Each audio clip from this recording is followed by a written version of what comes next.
পরমে ছিল এক কচুরির দোকান। কচুরির দোকানে বেচাকেনা বেশ ভালোই হচ্ছিল। একদিন দুপুরবেলায় বেশ তাড়াহুড়ো করে সে বাড়িতে গেল।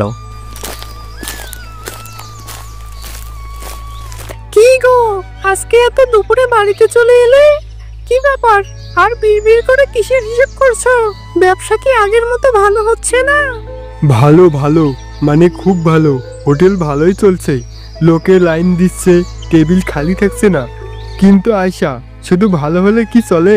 আরো ভালো করতে হবে, আরো ইনকাম বাড়াতে হবে। যা হচ্ছে তাতেই তো আমাদের চলে যায়, আর ইনকাম বাড়াবে কি করে? খাবারের মান তো কমাতে পারবো না। ভালো খাবারের জন্যই লোকেরা আমাদের হোটেলে আসে। মান কমাবো না তো, কিন্তু অন্য একটা বুদ্ধি আছে। ভেবে দেখলাম সবজিতেই আসল লাভ। এখন যে সবজিগুলো আনি সেগুলো বেশ দামি পড়ে যায়। তার বদলে যদি একটু কম দামি, মানে ধরো কিছু বাসি বা একটু কম ভালো সবজি আনি, তাহলে খরচ অনেক কমে যাবে। কম দামি মানে কি? বাসি সবজি? তুমি কি বলছো এসব? লোকে যদি বুঝতে পারে তাদের স্বাস্থ্যের কি হবে? আরে বাবা, এত কি দেখছো? রান্না করার পর কি বোঝা যায় নাকি কোনটা তাজা আর কোনটা বাসি? মশলাপাতি দিয়ে ভালো করে কষিয়ে দিলে সবই একরকম। আর স্বাস্থ্যের কথা বলছো, কে খায় না খায় তাতে আমার কি? আমার পকেটে টাকা এলেই হলো, লোকে তো খাবেই। ছি, এসব কি বলছো? মানুষের বিশ্বাস অর্জন করাটাই আসল। হোটেলটা অনেকদিন কষ্টের পর তুমি দাঁড় করিয়েছো। আর যদি কয়েকটা টাকার জন্য তুমি মানুষ ঠকানো শুরু করো, তাহলে সব শেষ হয়ে যাবে। লোকেরা জানলে কেউ তোমার হোটেলে আর আসবে না। ধুর বাবা, অত লোকে বোঝে না। দুদিন খাবার খেলে তো কি হয়েছে, অন্যদিন তো ভালো খাচ্ছে। আর তাছাড়া আমার কি দোষ? অন্যরাও তো তাই করে। আমি একটু ইনকাম বাড়াতে যাচ্ছি, তাতে কার কি ক্ষতি হচ্ছে? থাকো তুমি, আমি বাজার করতে গেলাম, দেখি বাজারে কি কি পাওয়া যায়। ঠিক আছে, যাচ্ছ যাও, কিন্তু আমার শুধু একটাই ভয়, তোমার এত যত্নে গড়া হোটেলটাই না কোনো কারণে শেষ হয়ে যায়। এরপর পরেশ কম দামি বাসি সবজি কেনার জন্য বাজারে যায়। দাদা, কি খবর? আজ সবজি কি দামে দিচ্ছেন? আমি তো সকাল সকাল চলে এলাম, যাতে ভালো সবজিগুলো পাই।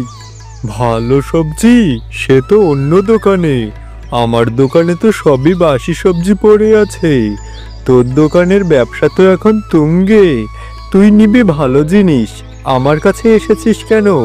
আমি তো শুনলাম তোর দোকানের কচুরি খাওয়ার জন্য মানুষ লাইন দিয়ে বসে থাকে। ঠিকই শুনেছো, আসলে আমার হাতে জাদু আছে। যে জিনিসটাই রান্না করি লোকে চেটে পুটে খায়। এই বাসি সবজিগুলোও দেখবে আমার হাতের অমৃত হয়ে যাবে। দামটা একটু কমিয়ে দিও, তোমার এই সবজিগুলো তো ফেলে দিতে হবে। তাই নাকি? পচা সবজি নিয়েও মানুষ লাইন দিয়ে খায়, তাহলে তো তোকে ঠকাতে পারবো না। আচ্ছা, তুই যখন আমাকে জোর করছিস, তাহলে কত দিবি বল? সবজিগুলো পড়ে থাকলে তো আমারই লোকসান হবে। দেখো দাদা, এই আলুগুলো নরম হয়ে গেছে, বেগুনগুলোও পছন্দ ধরেছে, আর পেঁয়াজ তো একই অবস্থা। আমি জানি এই জিনিসগুলো অন্য কেউ নেবে না। এই সবজিগুলো আমার জন্য রেখে দিন, অন্য কাউকে দিবেন না।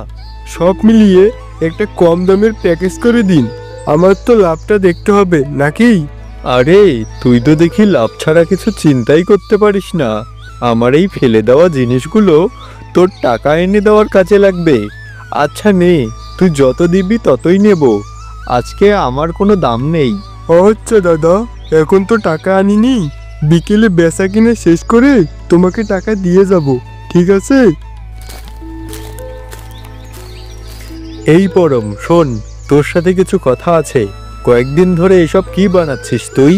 তোর দোকানের কচুরি খেয়ে আর আগের স্বাদটা পাচ্ছি না। সেই আগের জাদুটা কোথায় গেল? তোর খাবারের মান দিন দিন খারাপ হচ্ছে। আরে ভাই, কি বলছেন এসব? আমার দোকানের নাম তো শুধু এখানেই নয়, দূর দূরান্তেও ছড়িয়ে পড়েছে। সারা বাজার ঘুরে আমার কাছেই তো সব কিছু আসে। স্বাদের কোনো কমতি নেই, হয়তো আপনাদেরই রুচি বদলে গেছে। রুচি বদল নয়, তোর ভেজাল। তোর খাবার খেয়ে আমার মেয়েটার পেট খারাপ হয়েছে, সারাদিন পেট ব্যথায় ছটফট করছে। তুই নিশ্চয়ই কয়েকদিন থেকে খাবারে পুরনো সবজি ব্যবহার করছিস, আমি ঠিকই বুঝতে পেরেছি। কি বলছেন এসব? ভেজাল? আমার দোকানে সুনাম সারা বাজার জুড়ে আছে, আর আপনি বলছেন আমি ভেজাল দিচ্ছি? আমার হাতের রান্না নিয়ে এত বড় কথা বলছেন? কোনো ভুল বোঝাবুঝি হচ্ছে না তো? ভুল বোঝাবুঝি নয়, এটাই স্পষ্ট। আগে তোর কচুরির স্বাদ আলাদা একটা মিষ্টি ছিল, এখন সেটা পচা সবজির মতো লাগছে। তুই এমন করলে আমরা আর তোর দোকানে আসবো না, আর আমরা অন্য সবাইকে বলে দেব তোর এই ভেজালের কথা। ঠিকই বলেছে, আমাদের টাকা দিয়ে পচা জিনিস কিনে খাবো কেন? তোর কচুরির ভিতরে পচা আলুর গন্ধ, তোর ব্যবসার লোভে মানুষের স্বাস্থ্যের সাথে খেলা করছিস। তোর দোকান থেকে আজ থেকে আমরা মুখ ফিরিয়ে নিলাম, আর কাউকে তোর দোকানে আসতে দেব না। দোহাই আপনাদের, আপনারা এমন ভুল ধারণা নিয়ে যাবেন না।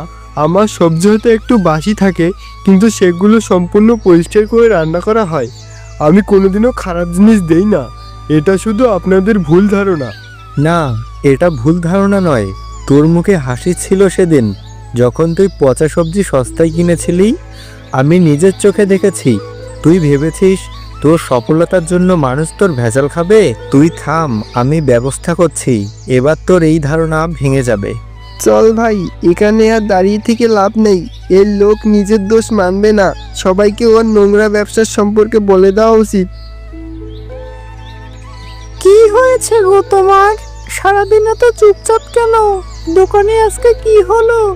আর বলো না, আজ দুজন কাস্টমার এসে খুব অপমান করে গেল। তারা বলল আমার খাবার খেয়ে নাকি তাদের মেয়ের পেট খারাপ হয়েছে। আরেকজন বলল আমার খাবারে আগের মতো স্বাদ নেই। তারা অভিযোগ করছিল আমি নাকি ভেজাল দিচ্ছি। আমি তো তোমায় কতদিন থেকে বলছি, তুমি তো আমার কথাই শোনো না। শুধু লাভের আশায় বাসি পচা সবজি দিয়ে খাবার রান্না করলে খাবারের মান কি ঠিক থাকবে? আমি ভেবেছিলাম মানুষ আমার হাতের জাদুর কারণে খারাপ জিনিসও ভালোবেসে খাবে। আমি ভেবেছিলাম আমার ব্যবসার এত সুনাম, তাই দু একদিনের বাসি জিনিস দিল কিছু হবে না। কিন্তু আজ সব বুঝলাম, লাভের লোভে পরে আমি আমার সুনাম নষ্ট করে ফেলছি। টাকা দিয়ে তো সব হয় না। মানুষের বিশ্বাস একবার হারালে আর ফিরে পাওয়া যায় না। তোমার কচুরি খেয়ে মানুষের পেট ভরতো না, আনন্দ পেত। সেই আনন্দটা তুমি নষ্ট করে দিয়েছো। আমার খুব ভুল হয়ে গেছে, আমি সত্যি বলছি, আর কোনোদিনও এমন করব না। কিন্তু এখন কি হবে? যে সম্মান আমি এত বছর ধরে গড়ে তুলেছি তা তো আজ মুহূর্তের মধ্যে ভেঙে গেল। এখন কিভাবে ওদের মধ্যে আমার বিশ্বাস ফেরাবো? তুমি ভেঙে পড়ো না, সবকিছু আবার গড়ে তুলবো। কাল থেকে কোনো বাসি পচা তুমি রান্না করবে না। কাল সকালে তুমি বাজারে যাবে এবং বাজারে গিয়ে সবচাইতে তাজা আর ফ্রেশ সবজি কিনবে।